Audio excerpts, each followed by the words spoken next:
आकाशवाणी गोरखपुर से प्रादेशिक समाचार।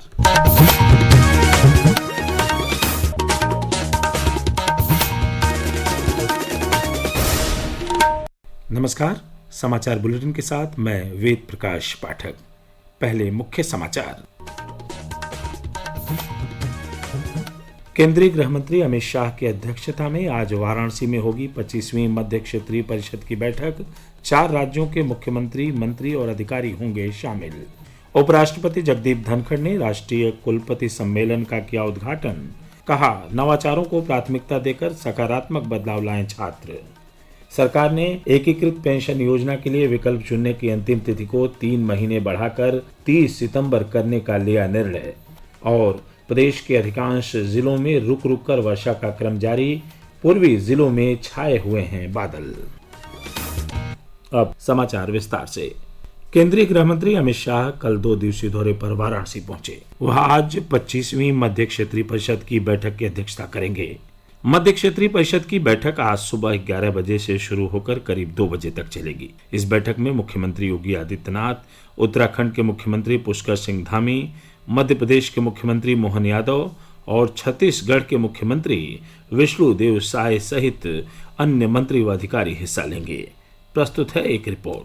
मध्य क्षेत्रीय परिषद की बैठक काशी में पहली बार हो रही है। मध्य क्षेत्रीय परिषद में छत्तीसगढ़, मध्य प्रदेश, उत्तराखंड और उत्तर प्रदेश राज्य शामिल हैं। बैठक में सदस्य राज्यों के मुख्यमंत्रियों के साथ साथ प्रत्येक राज्य से 2 वरिष्ठ मंत्री, मुख्य सचिव और केंद्र सरकार के वरिष्ठ अधिकारी भी भाग लेंगे। बैठक में काशी के विश्व प्रसिद्ध हस्तशिल्प GI टैग उत्पादों की प्रदर्शनी भी लगेगी। इसमें बनारसी जरदोजी, गुलाबी मीनाकारी, glass beads work, wood carving आदि से बने सुंदर उत्पाद प्रदर्शित किए जाएंगे। यह आयोजन न केवल इन उत्पादों को राष्ट्रीय स्तर पर पहचान दिलाएगा बल्कि स्थानीय कारीगरों को भी प्रोत्साहित करेगा। मनीष सिंह, आकाशवाणी समाचार, वाराणसी।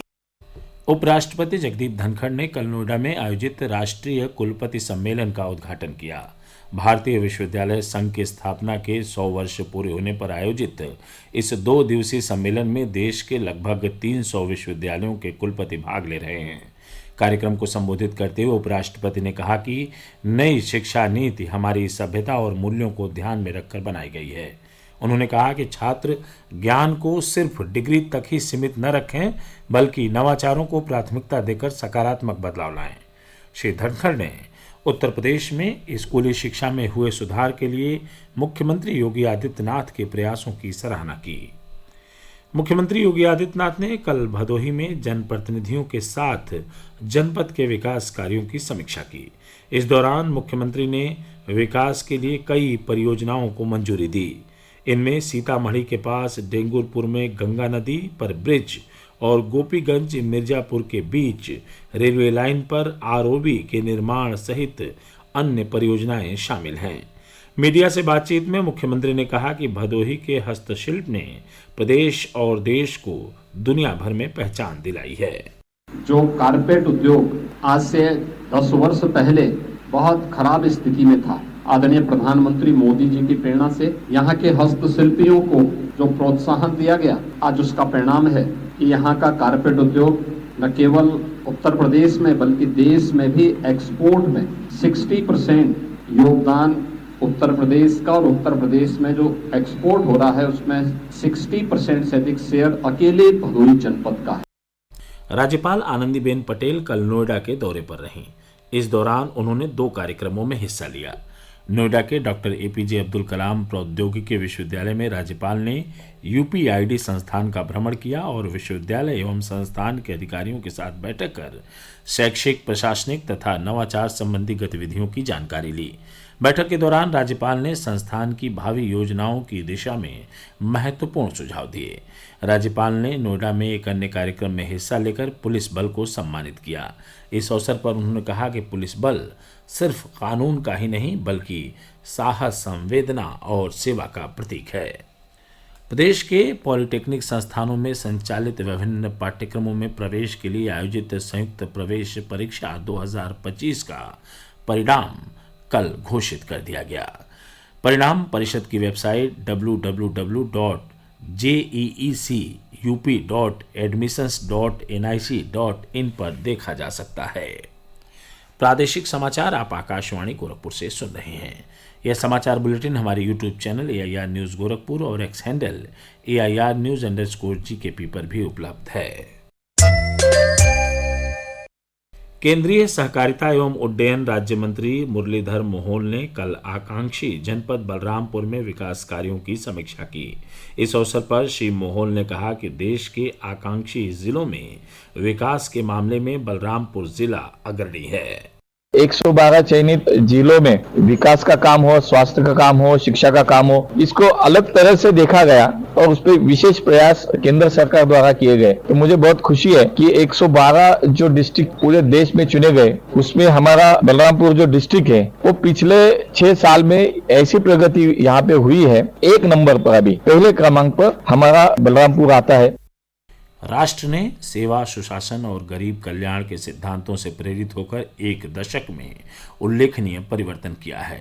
आकाशवाणी समाचार आपके लिए पिछले 11 वर्षों में प्रमुख क्षेत्रों में सरकार के प्रयासों पर एक विशेष फीचर लेकर आया है।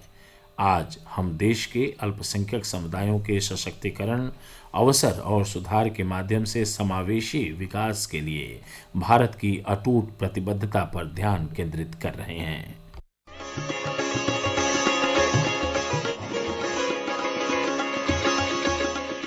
प्रधानमंत्री जन विकास कार्यक्रम के अंतर्गत 18,400 करोड़ रुपए से अधिक की परियोजनाओं को मंजूरी दी गई। राष्ट्रीय अल्पसंख्यक विकास और वित्त निगम ने पिछड़े वर्गों को रियायती ऋण प्रदान करते हुए 1,74,000 से अधिक लाभार्थियों को 752 करोड़ रुपए से अधिक वितरित किए। सांस्कृतिक और समुदाय विशिष्ट पहलों ने भी सार्थक प्रभाव डाला है। हज सुविधा ऐप और हज स्वयंसेवकों के लिए समर्पित प्रशिक्षण कार्यक्रमों ने तीर्थ यात्रा के अनुभव को बेहतर बनाया है, जबकि ऐतिहासिक वक्फ संशोधन अधिनियम 2025 और उम्मीद पोर्टल ने पारदर्शिता और शासन को मजबूत किया, जिससे वक्फ संपत्तियों के लिए डिजिटल प्रबंधन के एक नए युग की शुरुआत हुई। इसके अतिरिक्त बौद्ध विकास योजना और जियो पारसी जैसी अन्य योजनाओं ने संस्कृति को संरक्षित करके शिक्षा और सामुदायिक कल्याण को बढ़ावा देकर विभिन्न समुदायों की अनूठी जरूरतों को पूरा किया है। विष्णु की रिपोर्ट के साथ समाचार कक्ष से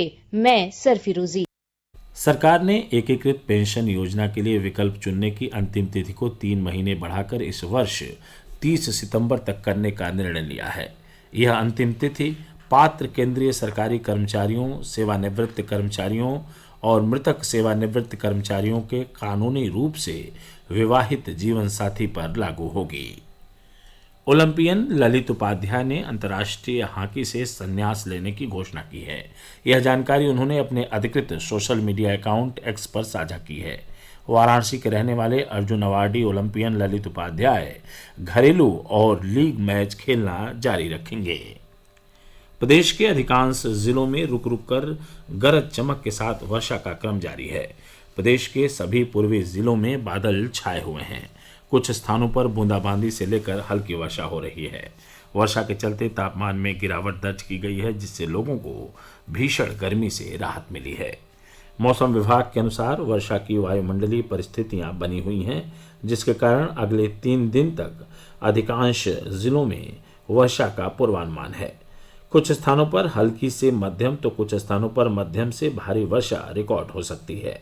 वर्षा होने का सर्वाधिक लाभ किसानों को मिल रहा है।